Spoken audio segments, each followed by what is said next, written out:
Women's Soccer Review Podcast with Dwayne Rollins and Jonathan Tannenwald on the Sports Podcasting Network. Welcome to the latest episode of the Women's Soccer Review here on the Sports Podcasting Network. I'm Jonathan Tannenwald from the Philadelphia Inquirer. Kevin Laramie, our producer, is here. Dwayne has his real job to attend to, and I have managed to sneak away from mine for a little bit here on a Thursday afternoon. Our guest is Alex Vejar of the Salt Lake Tribune, who was one of the only journalists actually on site at the NWSL Challenge Cup because he's based in the market where it's taking place.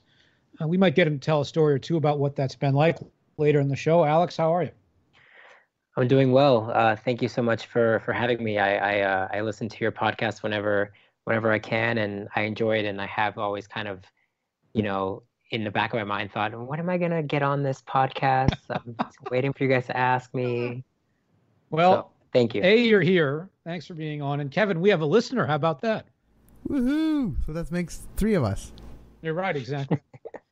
All right, well, we will do what we usually do, which is review the games played and then look ahead. We will obviously spend a lot more time on the games ahead than the games played because the quarterfinals now are what matter most.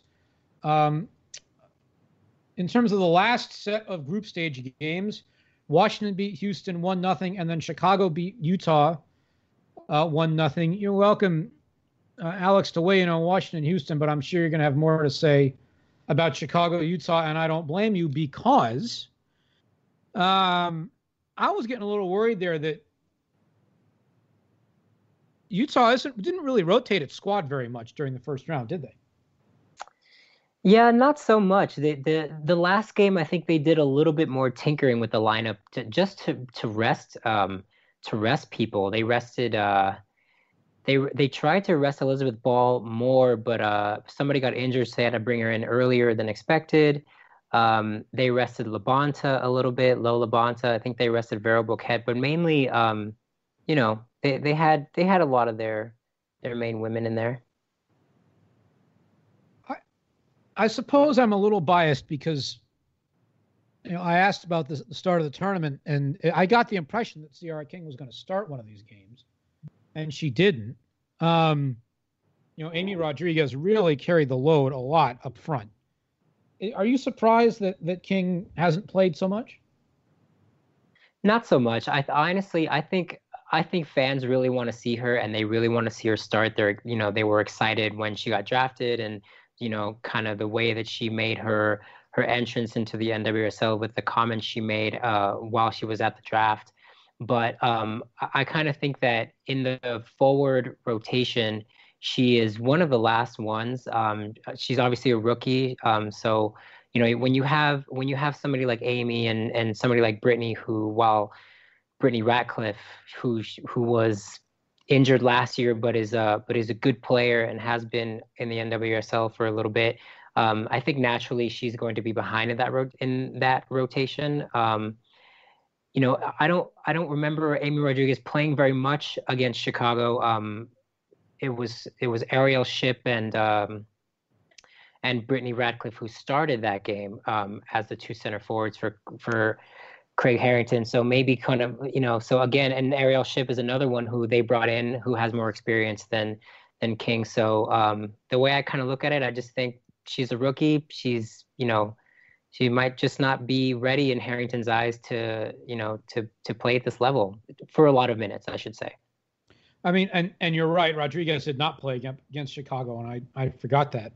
I suppose it was, and look, I asked Harrington about it early in the tournament. I got the impression from him, perhaps misguided, that King was going to play it a little more than she has. And, maybe that's just me falling for the press conferences from a couple thousand miles away. I don't know. Kelly O'Hara made her has not played much, and hasn't wanted to talk about it, as we know by now, and that's a little bit immediate inside baseball. But what do you make of her contribution so far, limited as they have been, and do you think that she'll play more, going forward now for such time as the Royals are still in this thing? That's an interesting question. I was surprised when it came out that she had an injury already before the tournament had started. And to be honest, I was surprised that she actually opted to come to Utah to participate in the tournament at all after Kristen Press said she wasn't going to. And so many of the other U.S. women's national team players opted that they weren't going to. Some were injured, but some decided that they weren't going to play in the tournament. But I mean, she looked okay in the 20 or so minutes she got against Chicago. I anticipated that once she was healthy enough not to be on the injury report, which doesn't necessarily mean you're healthy enough to play at a high level for 45, 60, 90 minutes, whatever it is, that she might get more run. But I think, I wonder if it's just that they're just trying to get her some action, so she doesn't completely not play in the 2020 season.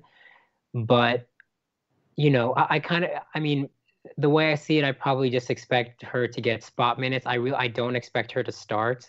Maybe until if they reach the final, the Royals, if the Royals reach the final, maybe you start her then. But I would think that Harrington might want to just keep the continuity that other groups have had. Well, let's talk for a minute about Washington-Houston. Washington won that game without Rose Lavelle, which wasn't too surprising that she didn't play, except she might have an ankle injury, and we don't know what kind of state it's in at this point. And we're not going to know until tomorrow, Friday. Thursday, as we're recording, we won't know until Friday because the injury report comes out the day before each team's game, and Washington plays Sky Blue on Saturday. We know that Washington doesn't have Andy Sullivan anymore, and we'll get into that in a moment, but I want to ask you about Houston. What are we to make of them, do you think? Because they played one of the games of the tournament so far. They flew out of the gates. They look great. And then their last two games, they got shut out. So what do you think?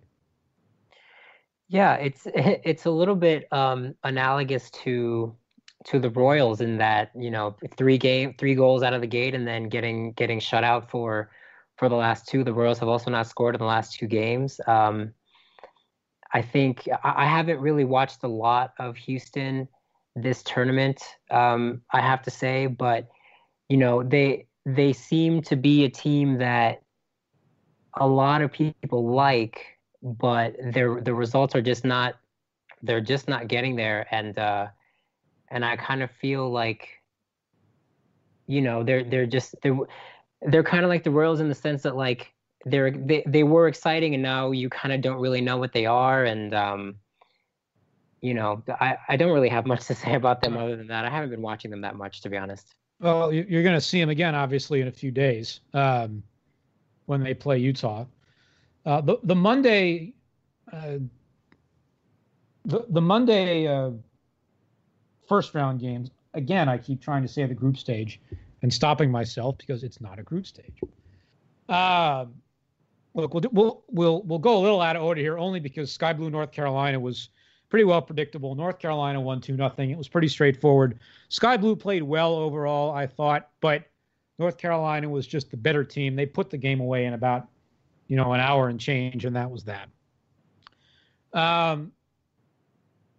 Rain Thorns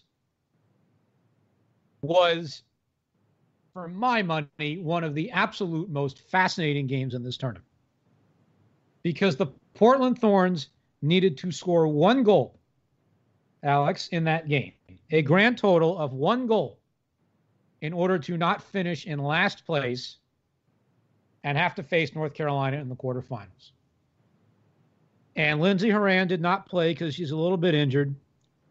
And when the injury report and starting lineups came out and Horan wasn't there, I said, And then they went on the field and Portland didn't score in the first half. And I said, And then it gets to be about the hour mark. And I think we all start sort of looking askance at this game and say, what's going on here? And lo and behold, it ends in a scoreless tie, and the Portland Thorns are in last place. And Mark Parsons says, and I understand why he says he saw a lot of good things in this game and other games in the first round, but the Portland Thorns, Alex, are in last place. Mm-hmm. I'm not impressed. Sorry. Are you? No, I feel like Portland might be the most disappointing team of the tournament, especially historically how good they've been, and bringing in Becky Sauerbrunn with the trade with the Royals in the offseason and all that. And I remember having conversations before the tournament started about Portland with some of the other reporters here in Utah. And I kept hearing about Portland's defense, and that's all well and good. But, to end up last place in the tournament, despite having a strong defense, I think is it has to be disappointing for them. And, it's just, I just think that it's difficult. It's difficult to be optimistic about about this Portland team. Now, knockout rounds, winner take all the sports cliches that you want to use with kind of one-off games, fine. Maybe they break through and maybe you see them in the final. We don't know, but as far as right now, they really haven't shown to be very, very dangerous or very scary for other teams in the league.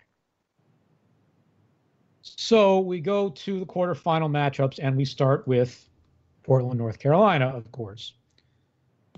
In part because it is Portland, North Carolina, and it is the biggest game in the league.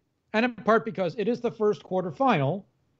Again, why? Because the Thorns went 0-1-3 in the first round and finished in last place.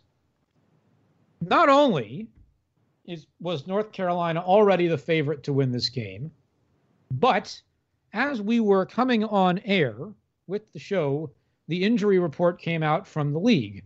Lindsey Horan remains questionable. Emily Menges is questionable. Horan has a hip injury. Emily Menges has a right calf injury. Sophia Smith is still out with a left knee injury. And Bella Bixby, who's been terrific in goal, is questionable with a right knee injury. Sorry. And this whole time, Alex, you and I have been talking on the show, the Thorns fans have been just obliterating my mentions on Twitter with their laments and their complaints and so on and so forth. And look, I don't think they're wrong, but,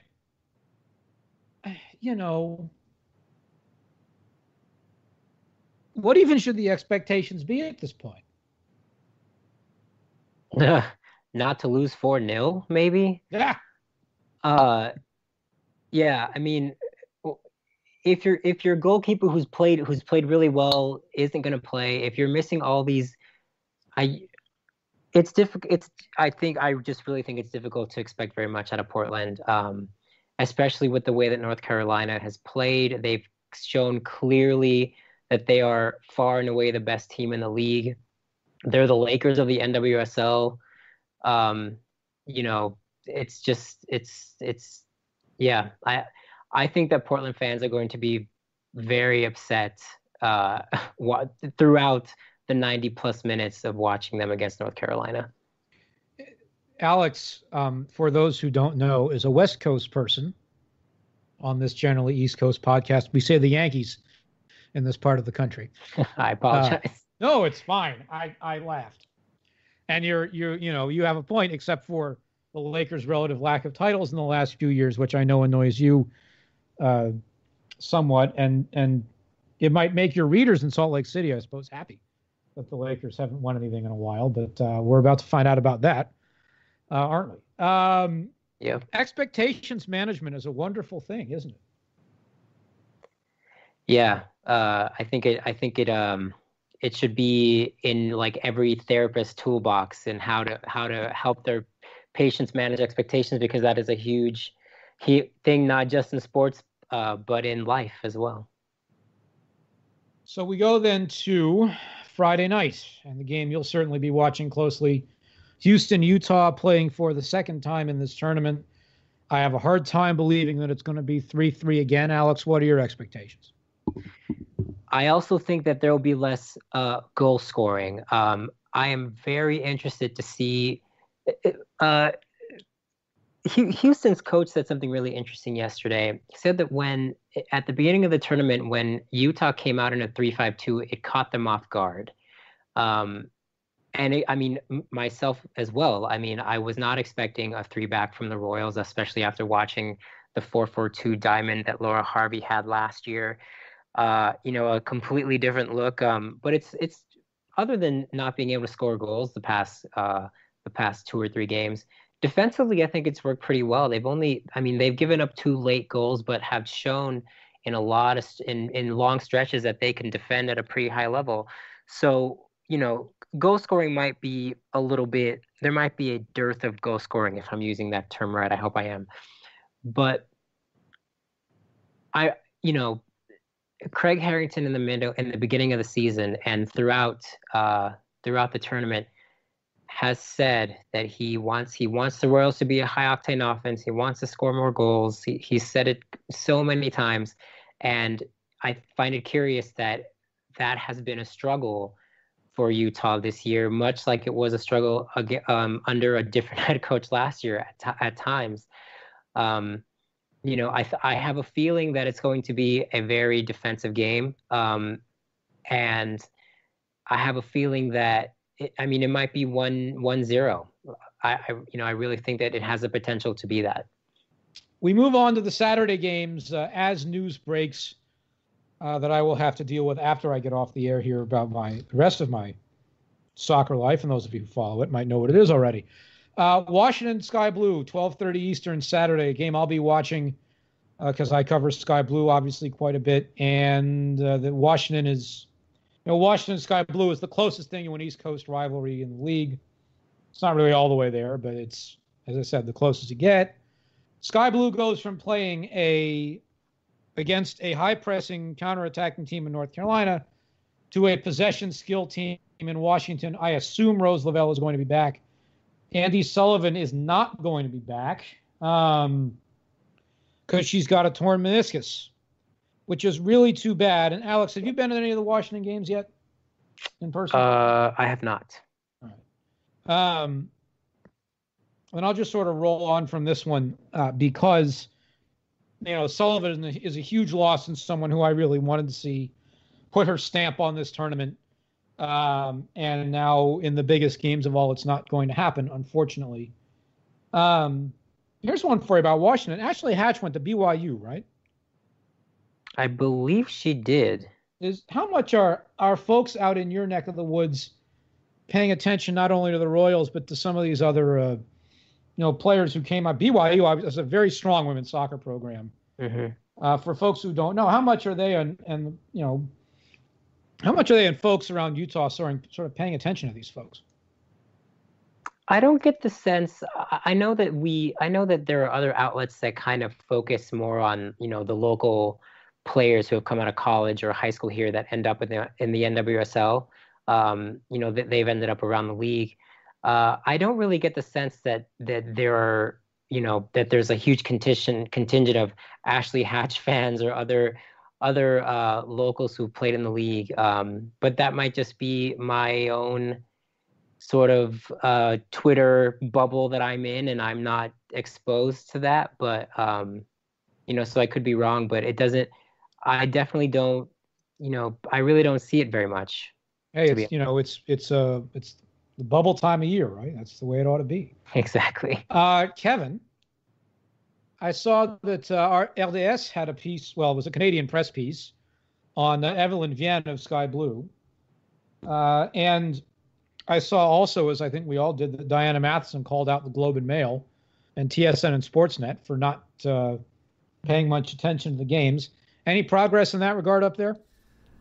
I don't think there's a lot of progress in that regard. People still have to fight for attention just for soccer, so never mind women's soccer, and that's a shame. And I have to agree with Diana Matheson and also apply this to RDS, to TVA Sport, and to TSN and other play Sportsnet, which all of them preferred showing, I guess, games from the 1990s and early 2000s in standard definition that they don't have to pay anyone to do than to pay anyone to cover live soccer, and that's a shame. But I did enjoy the pieces on Evelyn Vier, and it's about time that she's been talked about after a couple of great years in the NCAA. Her story has not been told enough here, I believe.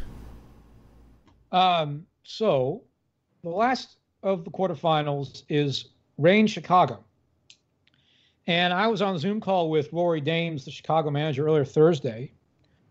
And I find this game, Alex, you going to go to this one, do you think? I don't think so.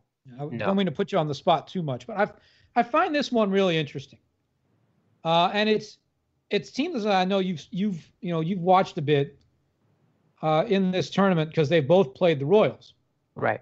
The Reign have this rep for being really defensive and, unable to, score and create and so on. Well, and I put this to Rory Dames earlier today. Well, guess what? The Reign have only scored 1 goal, but the Red Stars have only scored 2. So it's not like the Red Stars' attack, for all the people we've heard of in it, has been so great. What have you seen out of them? And, Dames admitted today he thinks it's going to be a low-scoring game. You got any reason to think otherwise? No, I actually don't. And Chicago has been one of the teams that have actually surprised me based on how many national team stars that they have, and not really being a team that kind of shows how much talent they have, which I found very curious when I saw them play the Royals the other day. Casey Short, obviously with that header in the 83rd, 85th minute, whatever it is, to eventually win that game. But other than that, there wasn't really a lot of offense created or a lot of chances created during that game, and I found that very interesting. And the same with Portland, or not Portland, the Reign as well.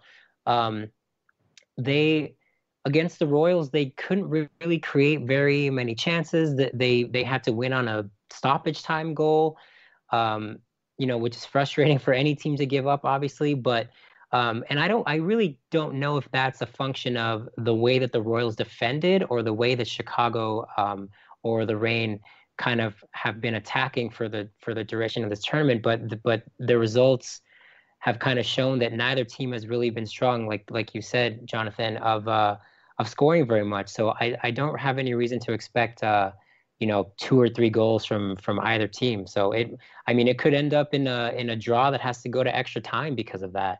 You never know, but I think that's another wrinkle of this tournament that might be really fun. There have been plenty of draws, 1-1, scoreless ones, that are going to need extra time and maybe even go to maybe some penalties that we might see in knockout rounds. And that's the most fun for me. When soccer games get to penalties, I'm at the edge of my seat every time. I think that's an unpopular opinion among soccer fans, but I definitely would love to see it in this knockout round sometime in the tournament. No, it's unpopular, but I would also note that aren't they going straight to penalties in this thing? Is that my memory right? You might be right. You might be right. I'm not sure. The tournament format is strange, and I may just be forgetting details here and there. I will very quickly look that up here. While we are talking, yes, we'll go straight to a penalty shootout. Okay. Even better. That's more fun. Yeah. So I wanted to ask you too. While you're here, since you're there, since you're actually there, you're one of the only ones who is. What's it like to actually be there? What do you got to go through? Yeah, it's fun. Once I park the car, I put on my mask and I walk up to the little entrance of the Zions Bank Stadium, and they take my temperature. They ask me to look at a sign that has a bunch of symptoms of COVID and COVID-19, and they'll ask, "Are you experiencing any of the symptoms?" And I say no, because I am not, thankfully. And I walk to my seat. The media seats are in the stands of the Zions Bank Stadium. That won't be the case when the tournament moves to Rio Tinto Stadium in Sandy, which has a proper press area. But they have tables in the stands, and they're kind of distanced apart and in two different sections of one of the sides of the stadium. I'm really bad with navigational things, west, east. I don't know what side of the stadium it's on, but it's on one of the sides. And you sit and you watch the game. It's very interesting to hear the players on the field. You hear conversations. I remember earlier in the tournament, the Royals had a free kick, and Vero Boquete, she put her arm up, arm in the air, and then to signal that she was about to strike the free kick, she slapped her thigh, and you could hear it so clearly. And those are the things that you don't really hear when there's a couple thousand fans in the stands. So I find that very interesting, and just kind of getting to see some of the league people in the stands.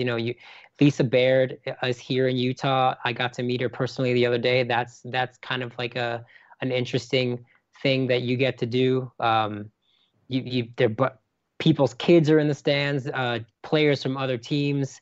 One of the players from Real Salt Lake who decided not to join his team in Orlando, Nedemonowaha. I apologize for mispronouncing his name the first time. He's been in the stands watching these games, so it's just kind of interesting to kind of be in a place where it's not open to the public, but there are still some people, and the types of people you get to see is interesting.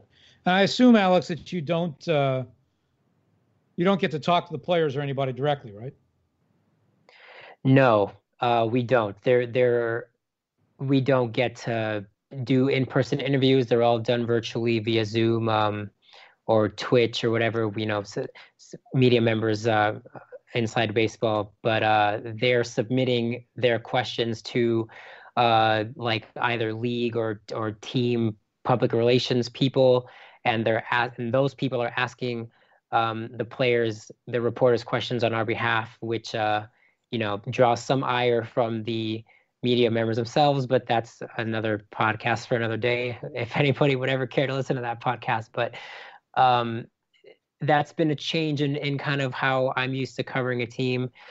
I was able to sort of run into one of the trainers of the Royals on my way out, just randomly, and had a short chit chat. But that's pretty much the only in-person interaction that I've had throughout the tournament, which, like I said, is strange. Usually we're at practices, more than about a few times a week. We're at games, we're having a lot of interactions with these players and coaches and staff members on a regular basis, and to kind of not have that for an extended period of time has been interesting. And for folks wondering, yes, it's some inside baseball on the media stuff that we can't talk directly to the players and coaches. But it is, I think, affecting what you all are seeing at home and hearing at home. Because it's not that hard. If it's a technology question, okay, you can figure it out, There's been an accusation or two that's been leveled that some people involved with the NWSL on the public relations side don't actually want to provide the access. Or at the very least, if they really did, they would have fixed some of this stuff by now, and they haven't. But we may well go into that in greater depth someday. I think that's going to do it for the show. Alex, thanks very much for coming on. I know it did take us a while to get you on here. You're right about that. But we're glad to have you here.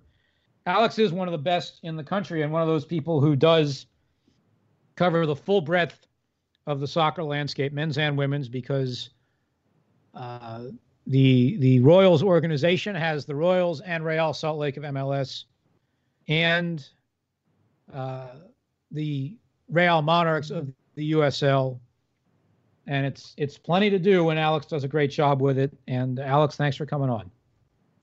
Thank you for the kind words, and I very much appreciate finally getting a chance to be on this, and I hope I get to be on it in the future. So thanks, Jonathan and Kevin, for giving me the opportunity. It was my pleasure.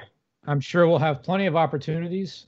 For Alex Vejar of the Salt Lake Tribune and producer Kevin Laramie here at the Sports Podcasting Network, I'm Jonathan Tannenwald of the Philadelphia Inquirer. Thanks so much for listening to this episode of the Women's Soccer Review.